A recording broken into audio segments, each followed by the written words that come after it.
तो महाराज जी ये बात कहते थे कि मेरे अनुभव की बात है कि व्याकुलता भीतर से तीव्र हो तो पथ प्रदर्शक मिल जाएंगे, मार्गदर्शक संत सदगुरु मिल जाएंगे।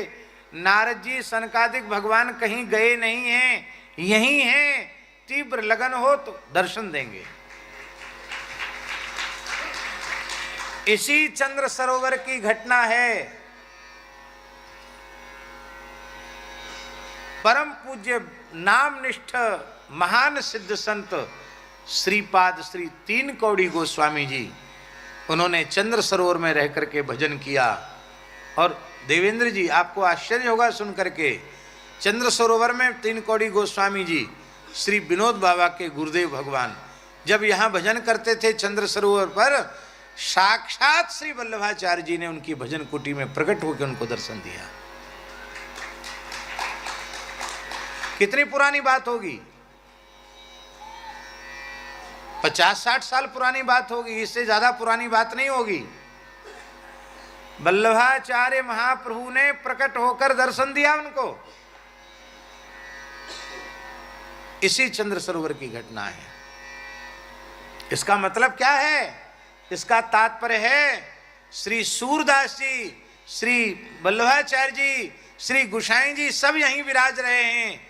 हम अंधे हैं, हमारी वह योग्यता नहीं है, वे यहीं विराज रहे हैं, उनका दर्शन होता है। बाबा को दर्शन हुआ नहीं थे तो दर्शन कैसे दिया उन्होंने? श्री जटिया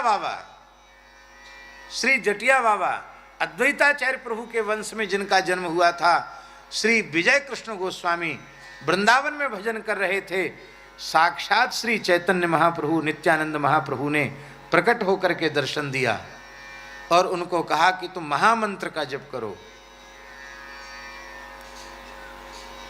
उनके जीवन चरित्र में लिखा है, मिथिला के महान संत श्री प्रेम भिक्षु जी महाराज भावावेश में जगन्नाथपुरी पधारे और वहां बहुत भावावेश की अवस्था में थे। श्रीमन महाप्रभु जी ने अपने पूरे परिकर सहित कीर्तन करते हुए उनको दर्शन दिया और महाप्रभु चैतन्य महाप्रभु ने हृदय से लगा के कहा कि तुम विजय मंत्र का प्रचार करो। तब से उन्होंने श्री राम जय राम जय जय राम का प्रचार किया। ये उनके जीवन चरित्र में है बात। इसका तात्पर्य है महापुरुष कहीं गए नहीं है। श्री नारद जी, सनकादिक, व्यास, वाल्मीकि सब यहां विराजमान हैं। गोकुल भवन वाले परमंशी महाराज को, परमन जी के गुरुदेव को साक्षात श्री गुरु नानक देव जी ने प्रकट होकर के दर्शन दिया। अयोध्या की घटना है। गुरु नानक देव जी ने दर्शन दिया और उन्होंने उनका चरण धोकर चरणामृत उतारा। वो चरणामृत आज भी अयोध्या गोकुल भवन में विराजमान है, गुरु नानक देव जी का चरणामृत। कौन्तेय प्रतिजानी ही नमे भक्त प्रणश्यति। बस व्याकुलता होनी चाहिए भैया, भोजन की और वस्त्र की व्याकुलता तो है, सम्मान की तो भूख है, ठाकुर जी की प्राप्ति की व्याकुलता नहीं है। व्याकुलता जगेगी तो मार्गदर्शक खोजने नहीं पड़ेंगे, वे हमको खोजते हुए आ जाएंगे। कोई ऐसा भाग्यशाली जीव मिले तो सही।